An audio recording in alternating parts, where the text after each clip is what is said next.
Hi, it's Miss Parrott, and this is the next video in the series AP Biology Equations Explained. In this one, we're going to be answering the question, is evolution happening? We're going to combine our understanding of the concepts from Hardy-Weinberg equilibrium and the chi-square test to help us answer.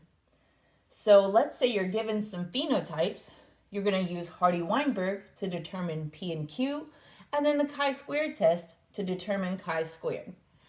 And then compare your chi-square value to the critical value to find out if a population is evolving or not. So, of course, you always start with a null hypothesis. In this case, the null hypothesis would be that the population is not evolving. P and Q are not significantly different in a later generation than in the previous generation. The population is at Hardy-Weinberg equilibrium. Remember the 5 assumptions for Hardy-Weinberg equilibrium: that the population is large, there's no mutation, no selection, no migration, and random mating. Let's work through a problem together. So let's say we have a population of mice. There's brown furred mice and white furred mice. Brown fur is dominant and white fur is a recessive phenotype. In generation 0, like the initial generation, there are 162 brown mice and 38 white mice. 10 generations later, there are 153 brown mice and 47 white mice. These numbers are pretty close, but can we say for sure that the population is evolving? That's where we have to use our statistical tests. In each generation, we counted 200 mice. So how do we figure this out? Step 1, calculate allele frequencies, Q and P, for each generation, right? Because we define evolution as the change in allele frequency over time. So at generation 0, Q squared is going to be how many white fur mice we have over the total number of mice, right? It's a percent, so the part of the whole. So we're going to do 38 divided by 200. As always, use the calculator that you plan to use on the actual AP exam. The more practice you get with it, the better. And that's going to equal 0.19. That's Q squared, the frequency of the recessive genotype. But we want the frequency of the recessive allele, so we need to take the square root to get Q.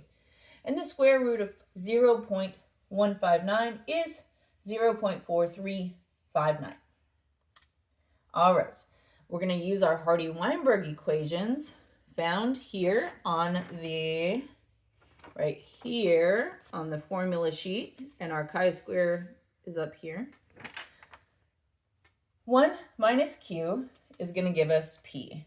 So 1 minus 0.4359 equals 0.5641. Remember, you don't want to be rounding too early. And also, be sure what you read is what you write. That sounds silly, but this is in fact the second time I'm making this video because I got halfway through before I realized I had switched my numbers and my numbers weren't coming out right. So always double check. Next generation, our Q squared for generation 10 is 47. So 47 over 200, right, to get our frequency is 0.235. To get the allele frequency, we're going to take the square root of 0.235.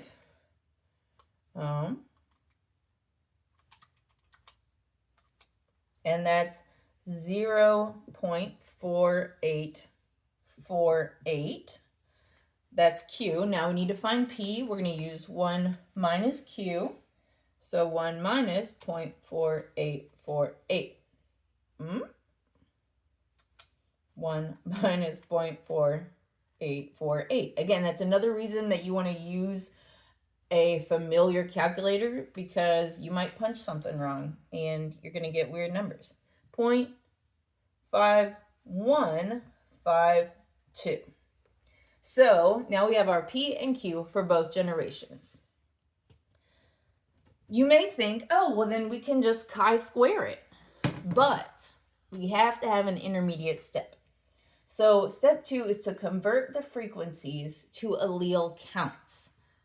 Why do I need this extra step, Miss Parrott? Well, it's because you can't use decimals less than 1 in the denominator or chi-square falls apart. So remember the equation for chi-squared, observed minus expected squared over expected.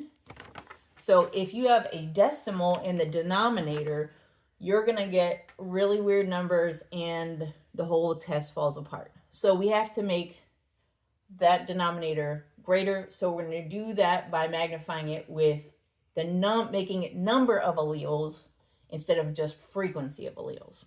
How do I do that? It's very simple. So we take our number of individuals. In this case, N is 200 in both generations. 200 mice. Remember, for each gene, you get 1 copy from your mom and 1 copy from your dad. So you're just going to multiply the number of individuals by 2. So in that case, 2N is 400 alleles for this gene. All right, so now we're going to take our allele frequencies, multiply by the total of alleles to get our allele count for each one. Again, this is another place where you want to be sure that what you're reading and what you're writing is the same. So let's see. Generation 0, P is 0.5641, and Q is 0.4359. In generation 10, P is 0.5152, and Q was 0.4848. All right, now we're going to multiply each of those frequencies by 400 to get the allele counts. 0.5641 times 400 is 225.64 dominant alleles in the initial generation. Then 0.4359, 174.36 for the recessive allele in the initial generation. For the dominant allele here, we're going to do 400 times 0.5152 to get 206.08. Again, don't round until the very end. And then 0.48 is 193.92. Now, if you want to double check before moving forward, you could add these together and make sure that they equal 400. If it doesn't, you know you've done some weird math and you need to go back. But I think we're good here. All right, now we can use chi-square on our actual allele counts. Here's our chi-square equation. Chi-square equals the sum of the observed minus expected squared over the expected for all the different groups that we have. In this case, we only have 2 groups, the dominant group and the recessive group. So, or the dominant allele and the recessive allele. So here again, we're going to use the counts. So for the dominant allele, and so our observed is going to be our generation 10 numbers. That's like the current population. Expected is going to be our generation 0 numbers. Because remember, the null hypothesis says that the population will not change. Evolution is not happening. Allele frequency will stay the same.